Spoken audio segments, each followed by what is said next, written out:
What would I do if I was returning to the Division 2 in 2023?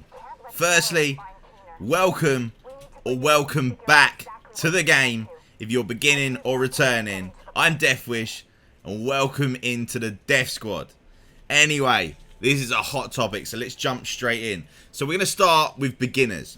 If I was a beginner, honestly, the most important thing for me would be to enjoy the story.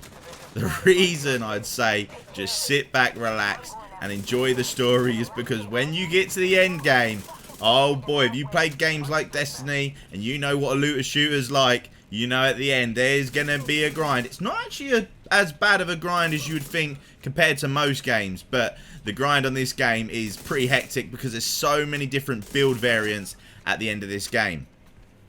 Anyway, so another thing that I would suggest is when you're going through the story, you're enjoying it and you're going through it, loot everything possible. And when I say loot everything possible, not like the satellites that you see there. Let me find you something. And what I mean by that is all these loot crates that you see here, loot them. If they're not good for you or they're not something that you can use that's better than the current item that you do have, do not upgrade the equipment that you do have. But anyway, we get forward to that. But pick up stuff like this, deconstruct it just to obtain materials like the ones that you see on the screen right now, and in the resources tabs you'll get all types of materials. You'll predominantly get receiver components, protective fabrics, steel, you'll get ceramics, polycarbonate, carbon fiber. All these things that you see here on my screen are seriously important, but do not use them until the end game, because otherwise you'll be wasting them, and you can only really maximize your potential and your build at the end game when you finally hit level 14. You've decided what armor types are going to be suited for you, and that's where, moving on, we're going to be talking about armor types and weapon builds. Now with this, every single armor type or weapon build that you're going to find throughout the game, whether it's Araldi holdings like you see here, which you've got marksman rifle damage, headshot damage, damage to armor, shotgun damage, total armor and armor on kill for this Badger. For this Gila Guard, you've got total armor, health, armor regen that you see there on the right. Loads of different armor pieces in this game, and I mean literally loads. You want to go through every single one and start thinking mathematically what is going to be a great build in this game. Now, there is going to be some build videos on my channel, which will help you with this. However, remember, there's always going to be a better build out there, a better meta, because there's so many formulas you could put together on this game. You don't know what is going to be the best build, and the whole idea is that a person or yourself puts together the best build so you can absolute dominate endgame, whether it's for PvP or PvE. Now, like most people would be PvE focused. However, the funnest part for me is PvP.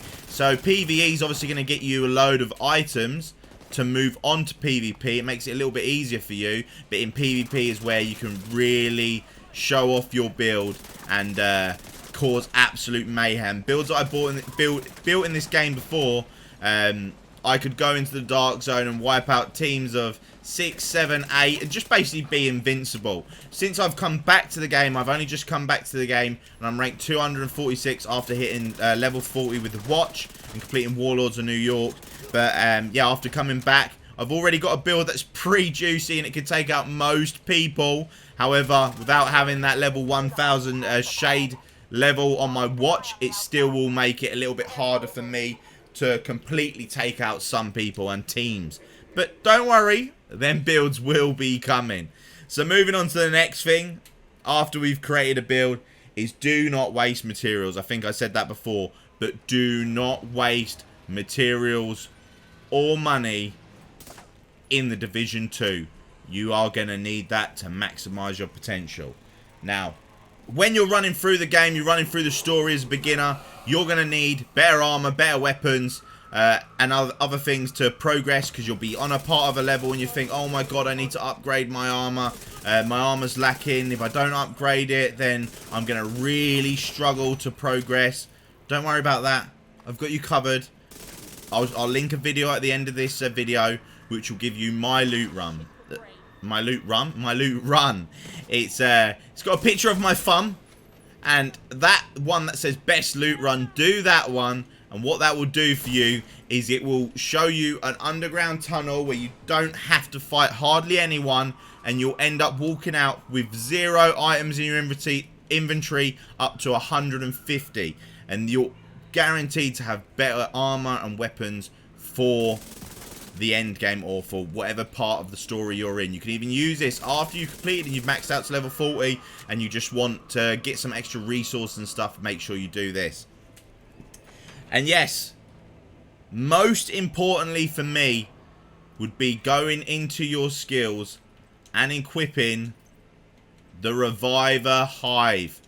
The reason I say this, because if you go down during the story, in certain parts you will have to repeat from quite a far way away, and you don't want to have to repeat on missions. You just want to get them over and done with, and you want to carry on. Now, if you've got the Reviver, it basically gives you a second chance. So rather than just going down and restarting, your revive drone, providing you're not EMP'd, will pick you back up so you can carry on with the mission. Let me just give you an example here. Let me grenade myself. I don't know if it's going to let me because I'm not in combat. But let's just try and kill myself. Here we go. You see, I've dropped the Reviver Hive, and it is reviving me, so I can now carry on with this mission rather than getting reset. Do that. It's a must. After you've done that, you should probably be around the Warlords of New York at level 30. This now counts to both beginners and returning players. Welcome to Warlords of New York. Honestly, when you're at Warlords of New York, if it's your first time through it, yet again, you can take your time and enjoy it and actually digest the story. Because yet again, when you get to the end, you're going to be bombarded with making builds and looting like crazy. So enjoy it. Otherwise, if I was coming straight back to it, I'd make it as quick as possible. Only do main objectives. Do the 3 side missions at the end. By that, you'll be level 40 and you'll be able to kill Keener. And once you've completed that, you're then going to be heading back to Washington, DC. So you'll be going back to where we started. The beauty of Division 2. However, we're not really going to see much of this because the next part, the only thing we're going to be seeing is Countdown. Now, when you do go to Countdown, make sure that you select your targeted loot. And the first targeted loot that I would recommend returning players would be a Striker tank build. Now, the Striker tank build is for a very specific reason. Firstly, because you're not going to start off with an all-amazing weapon. Your weapon's probably going to be slacking because you've only just hit level 40. So you need that boost in damage. Well, lucky for you, Striker, if you look at it, it has weapon handling rate of fire, so no matter what weapon you're using, if it's got a slow rate of fire, it's going to boost that right up by 15%. And if you've got the backpack and the chest piece equipped, it gives you weapon hits increase, weapon damage by 65%, stacking up to 100 times, 1 stack's lost per second between 0 and 50 stacks, 2 stacks lost per second between 50 and 100 stacks. But the backpack gives you risk management, which increases the 0.65% to 1%. So that's huge already. It's going to make it go up so much your weapon damage when you've got a max stack. And then the chest piece gives you max stacks, not from only 100, goes up to 200. So you can literally get 200% weapon damage. So for them missions like Countdown or PvE missions where you're trying to get better armor, the Striker build is going to get you through them quick and dealing ridiculous, and I mean ridiculous amounts of damage. Now, the holster, I would personally go for the Picaro's holster because it's got weapon damage and armor, so you can still stay fairly tanky. And then for the knee pads, I'd go for the Fox Prayer, so you get 8% damage to target out covers. And I've just given myself a bit of extra weapon damage there, so I've got a little bit more weapon damage as well as crit chance. It's not a must. I mean, if you do not have the Picaros and the Fox Prayer, well then, if you're using an assault rifle, put a Fenris on. If you're using an SMG, put a Sokolov on. But once you've got these two, equip this on and you'll have a real good Striker build. Once you've got your Striker tank build done, you want to then aim for different builds. You want to start, if you've thought of other builds to make them. but only by doing countdown, because countdown is going to be the fastest way to get all the loot. If you are looking for a specific material at this point, do not still upgrade your equipment. Make sure until you've got that right build that you want to not upgrade, because upgrading is going to take you a long time. You're going to need blueprints. Now, blueprints, I've got another video as well that I'm going to have on the end screen of this. But blueprints is a very easy way of doing so. And all you want to do is, I can't show you where I am, but on the map, you want to head to the top left corner where the attic safe house is. Turn your difficulty of the world map to level 3. And once you've done that into challenging, run the 4 control points around that. Reset the control points and then head back around. But that will be in the video at the end, so you can see that if you're already at that point. Then once you've done and you've got all your blueprints and you've got your loadout ready, make sure you optimize it. This is where optimizing gets fun. But yet again, like I said, you don't want to be wasting them points if you don't have to. If you're not sure on the build, just check out a load of videos. Decide what build you want. Or if you've got a build that you've made up in your head, save your points for that. Because it's going to take you a long time to get one build together. You don't want to try and run 2, 3, 4 builds at the same time. It's not going to be doable unless you've got a seriously high SHD level. Some returning players will come back with a high watch level, so they'll be able to do this because they've done Warlords of New York back in the day. And if you do, great, because then what you could do is you can make another character, run that to level 40, and then use all them shade points to get all the materials you need to keep upgrading. You can rinse and repeat this method for maximum materials. Then when you've done that, one build I would recommend, I'm currently running a disgusting build, which I'm going to show in another video.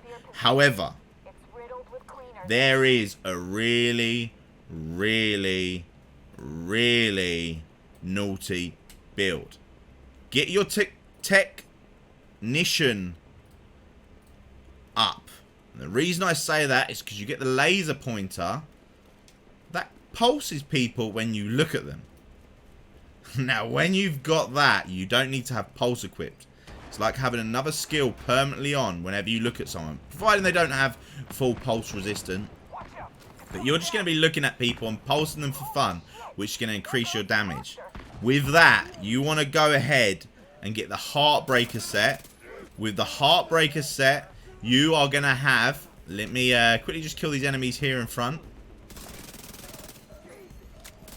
And yes, I am multitasking. I'm playing while talking to you live.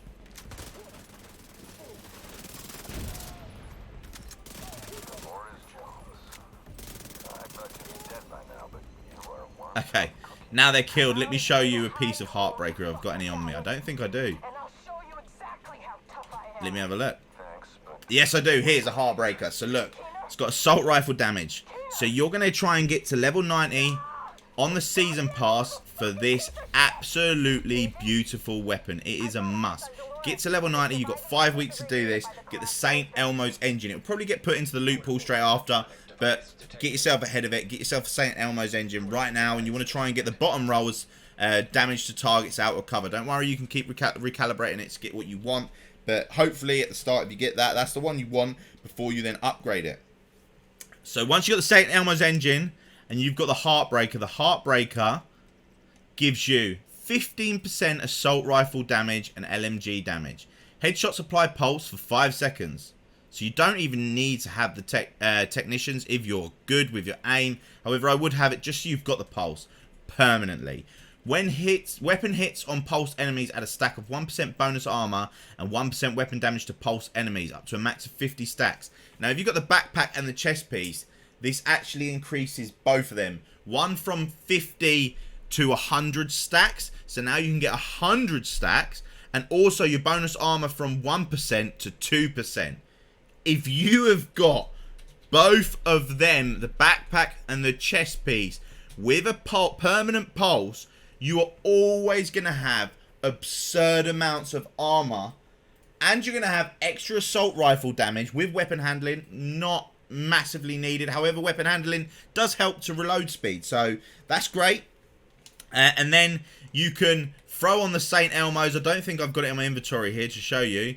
But the St. Elmo's engine has got, after 100 bullets, it stacks. And then your next magazine will have shock bullets. So all your next bullets would be shocked. Then you want to get the Kafaris mask on it. Because you're going to be that tanky, you're going to be able to take that many hits. After you've been hit 30 times, each hit that you take adds an extra 1% weapon damage. Leading up to 30%. And at 30% you lose that stack. However, then you gain healing. 5% healing. So you're going to have ridiculous amounts of armor, ridiculous amounts of damage, and ridiculous amounts of healing. Guys, this is the build you want to be aiming for until you've figured out and you've created your own unique build like the one I have. Anyway, if you like this, the next tip's going to be like this video or comment on it and leave me your thoughts so I get recommended for more videos for you in the future. Hopefully this helps. Like, follow, comment, subscribe, and I'll see you in the next one.